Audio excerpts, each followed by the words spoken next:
يا أيها الذين آمنوا ادخلوا في السلم كافة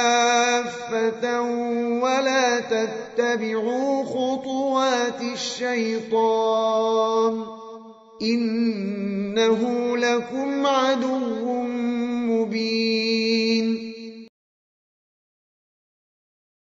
Rasulullah sallallahu alaihi wasallam mengatakan, Inna ruhal qudus nafatha fi ru'i.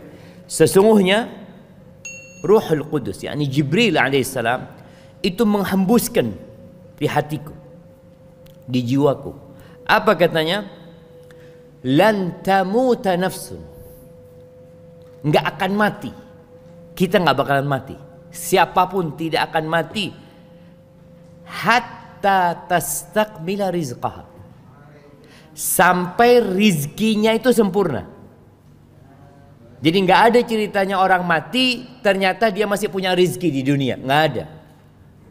Orang semua yang mati rizkinya sudah habis. Makanya subhanallah, kadang-kala kita melihat ada orang yang sakit parah jemaah, opnam, nggak sadar, tahu-tahu sadar, sehat, keluarganya bahagia sekali karena aban sehat. Kayaknya kata dokter insya Allah bisa pulang besok udah, kata dia. Itu anaknya datang semua ke rumah sakit, tanya Abah kepingin apa Abah? Bu Abah jitron ya, KS teh. Iya dah bismillah, beri aki. Minum es teh mate. Ada rizki yang belum dia minum. Ada rizki yang belum masuk ke perut dia. Yang mau tidak mau dia harus bangun dulu dari sakitnya untuk menyelesaikan rizkinya. Subhanallah. Karena Allah berjanji nggak akan orang itu mati kecuali rizkinya udah selesai. Wa ajmilu fit talab. Kata Nabi SAW, fattaqullaha wa ajmilu fit talab. Bertakwalah kepada Allah dalam mencari rizki, dan carilah rizki dengan cara yang baik.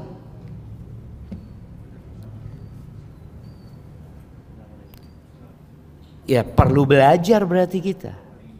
Kalau bicara cari rezeki dengan cara yang baik, beremajaran Ustaz. Sedangkan ya yang kuliah ekonomi selalu diajarin bagaimana dengan modal terkecil mendapatkan keuntungan terbesar. Dengan tenaga yang sedikit mendapatkan harta yang berlimpah ruah. Kadangkala lupa dengan halal haram. Maka Nabi SAW mengatakan wa ajmilu fit talab wa la yahmilannakum istibta'u ar-rizq. Ada penyakit istibta'. Istibta' ini mak tak kisogi saya, mak Roma sampai sekarang tak deti. Jadi merasa ada yang lambat gitu rizkinya. Sohibnya sudah sukses, sohibnya berhasil, mak saya enggak gitu loh. Perasaan ini kadangkala menyebabkan orang itu ala an tatlubuhu fi ghairi ta'atillah. Akhirnya orang ini salah jalan. Gara-gara penyakit itu dia melakukan riba. Ini karena istibta' tadi, merasa lambat gitu loh. Ustaz, montak ngakui riba tak bisa di Roma Ustaz. Itu ada dalam bayangan orang. Tak bisa Ustaz. Tak kira saya di sepeda motor mau tak riba. Oh, berarti orang-orang kapi riba itu. Oh, pada kapi saya Ustaz.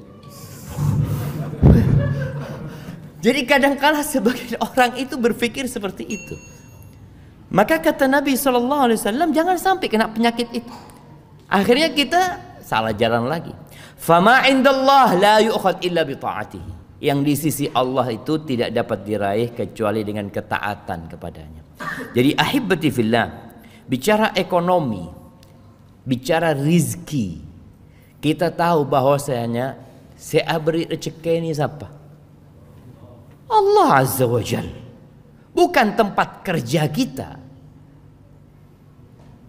Dan pandemi ini juga membuktikan berapa juta orang yang di PHK. Ternyata audit ya mah. Kalau pikiran kita PHK mati langsung, tak di rezeki. Enggak. Yang ngasih rizki bukan tempat dia kerja, bukan perusahaan itu. Innallaha huwar razzaq dzul quwwatil matin. Allah pemberi rizki. Dialah yang maha kuat dan maha perkasa. Wa fis samai rizqukum wa ma tu'adun. Di mana rezeki kita? Di atas sana, jemaah. Dan apa yang dijanjikan kepada kalian? Ahibati fillah, kita tidak hidup sendirian di muka bumi ini. Enggak. Ada banyak semut yang hidup bersama kita. Siapa saya beri rezeki, jemaah? Kabilis itu, jemaah. Mak ben laku saya acolon, entah kemana jangan. Pada rezeki itu. Kita lihat burung yang berterbangan. Tiap hari kita lihat. Apakah pemerintah daerah Situbondo ngurusin itu burung? Sebagian orang tidak diurusin, apalagi burung.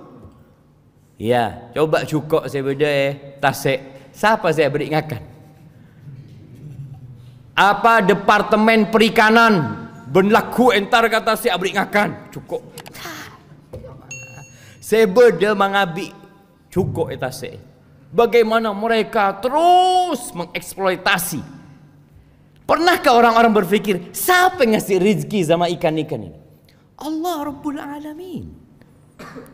Wa ma min dabbatin fil ardi illa 'ala Allahi rizquha. Semuanya yang jamin itu Allah rezeki. Maka agama kita hadir bukan untuk mempersulit cara mencari rizki. Agama kita datang dengan kemudahan. Inna hadzal din yusr. Agama ini mudah, benar-benar mudah, kata Nabi SAW. Wa ma ja'ala 'alaikum fid dini min haraj. Kata Allah, Dia tidak menjadikan kesulitan dalam beragama ini. Subhanallah, tidak ada. Kalau kita membandingkan yang halal sama yang haram, selalu lebih banyak yang halal. Cobalah entar ke pasar, siapa kasih fulus 1 juta, belikan 10 barang haram di pasar patokan sini. Kira-kira dia datang bawa berapa barang yang haram? Apa yang ada di pasar saya haram, jemaah? Babi mungkin? Tidak ada. Tak ada babi. Terus darah dede. Lambuk waktu saya mondok itu. Entar ke pasar benda besar. Yang nama nak kena pondok pas aburung. Beda hati jemaah. Beda hati jangan. Sengak itu benda hati itu. Subhanallah. Itu satu. Terus apa lagi jemaah? Khamar mungkin. Ya. Terus apa lagi? Sulit kita cari barang haram. Sulit. Coba. Tapi saya haram ini banyak pesen, Ustaz. Ingat sabu-sabu. Sabu-sabu ini 1 gram berapa? Lebih larang dari emas kan jemaah. Nah, disinilah godaannya manusia. Pada hakikatnya yang halal itu banyak, yang haram itu sedikit. Karena hukum asalnya segala sesuatu itu halal kecuali yang ada dalil yang mengharamkan. Dan kita tahu doa yang sering dibaca Nabi SAW. Apa doanya jemaah? Yang sering dibaca Nabi SAW. Rabbana atina fid dunya hasanah. Islam ini bukan hanya berbicara kebahagiaan di akhirat, berbicara surga nanti, bicara kebahagiaan di dunia juga. Bahkan doanya beliau sebelum minta surga, sebelum minta diselamatkan dari api neraka, Rabbana atina fid dunya hasanah wa fil akhirati hasanah wa qina adzabannar. Kalau kita lihat doa ini mengandung 3 unsur. 2/3 akhirat, 1/3 dunia. Tapi secara realita, apakah 2/3 waktu kita buat akhirat kita, yang sepertiga buat dunia, atau semuanya buat dunia, mun bede bekto, baru urusan akhirat. Kayak kajian, insya Allah kalau ada waktu saya mau datang kajian. Bos itu tandi bekto, boh fulus Ustaz, ngare fulus. Ya hibati fillah. Dan bicara rizki pula, sebelum kita lahir, sebelum kita lahir sudah ditentukan sama Allah. Maka bagaimana kita bingung jemaah? Tatkala rizkinya sudah ditentukan. Ketika umur kita 120 hari. Iya, 4 bulan. Allah kirim malaikat untuk menulis. Apa yang ditulis? Rizkinya, ajalnya. Yang ketiga, syaqiyun aw sa'id. Dia termasuk orang yang berbahagia atau orang yang menderita dan sengsara hidupnya. Dulu orang jahiliyah itu kadangkala membunuh anaknya. Karena apa? Karena takut anaknya makan sama orang tuanya. Orang tua kadangkala mikir, ana Ustaz, ana ini dimakan sendiri aja nggak cukup Ustaz. Berema mun endi anak. Kan orang berpikir berema saya ini akan tipi tak cukup Ustaz. Makanya orang-orang jahiliyah dulu membunuh anaknya. Allah mengatakan wala taqtulu auladakum min imlaq au khasyata imlaq dalam ayat lainnya. Jangan kalian bunuh anak kalian karena kelaparan. Jangan pula karena khawatir kelaparan. Allah mengatakan nahnu narzuquhum wa iyyakum. Ketika bicara khawatir kelaparan, Allah katakan kami yang kasih rizki sama anak-anak kalian. Bukan kalian yang kasih rizki sama anak-anak kalian.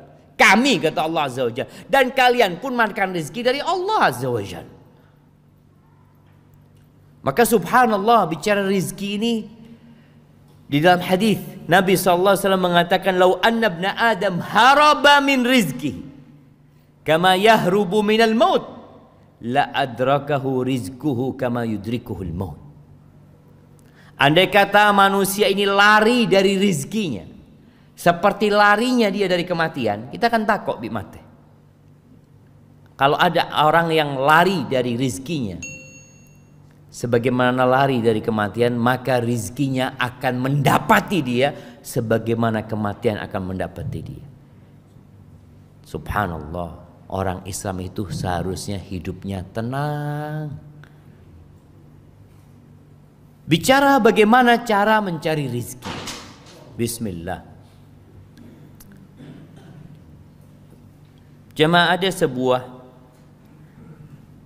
kitab kecil ya, karya Syekh Dr. Fadl Ilahi Zahir dengan judul Mafatihur Rizqi fi Dhaw'il Kitab was Sunnah, tentang kunci-kunci rizki dalam bimbingan Al-Quran dan Sunnah. Kebanyakan kita berpikiran rizki itu karena kita bekerja. Mon ta'alako ta'oleh. Rizki itu ada dua. Rizki yang mencari kita dan rizki yang kita cari. Rizki yang mencari kita contohnya apa? Beda saya telepon. Kak Abbas, Masya Allah. Bas, saya transfer 50 juta. Hadiah, Masya Allah. Kan tak esare itu jemaah. Hadiah itu ada yang nyari hadiah jemaah. Tahu-tahu kita di rumah ada yang naruh roti. Assalamualaikum. Subhanallah jemaah. Anak kalau ingat ini ya, kemarin hari apa? Ada yang ketuk rumah jam 2 siang. Anak capek, nggak bisa bangun. Aduh, nggak tahulah siapalah. Subhanallah. Pas mau sholat asar ada roti digantung di pintu. Nggak ada yang ngambil jemaah. Arti kalau rizki kita akan sampai. Jadi ada rizki yang mencari kita. Enggak warisan. Dicari apa mencari warisan jemaah? Mak tak temate abah ini ya. Ada ceretan. Bicara. Tahu-tahu anaknya mati duluan sebelum bapaknya. Banyak kayak gitu kita lihat. Yang dia berharap pembagian rizki tapi ternyata dia mati duluan. Jadi ada rezeki yang memang kita nggak bisa mencarinya, dicari sama rezeki itu.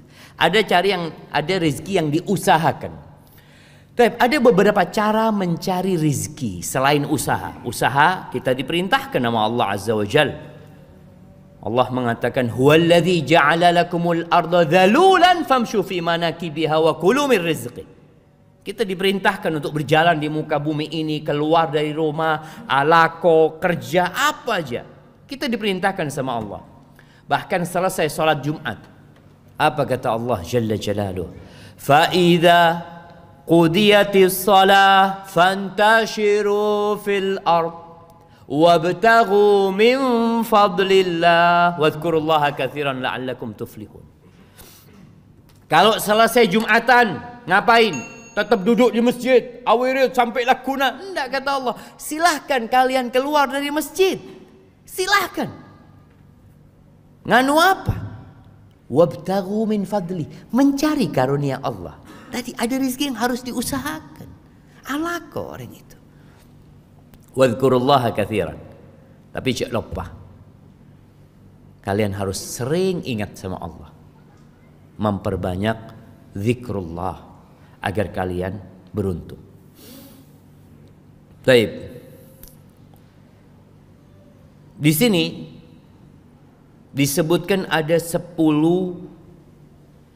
kunci rizki. Atau anak tambahkan 11. Yang pertama, istighfar dan tobat. Yang kedua, bertakwa kepada Allah. Yang ketiga, bertawakal kepada Allah. Yang keempat, konsentrasi ibadah, fokus ibadah buat Allah. Yang kelima, berangkat haji dan umrah. Terus berangkat haji dan umrah. Kemudian yang keenam, silaturahim. Yang ketujuh, berinfak, bersedekah. Yang kedelapan, berinfak atau membiayai para penuntut ilmu. Membiayai, memberikan beasiswa kepada para penuntut ilmu agama. Yang kesembilan, berbuat baik kepada orang lain, khususnya orang-orang yang lemah. Yang kesepuluh, beliau menyebutkan hijrah di jalan Allah Jalla Jalaluh. Dan yang ke-11, berdoa, memohon kepada Allah Azza wa Jalla.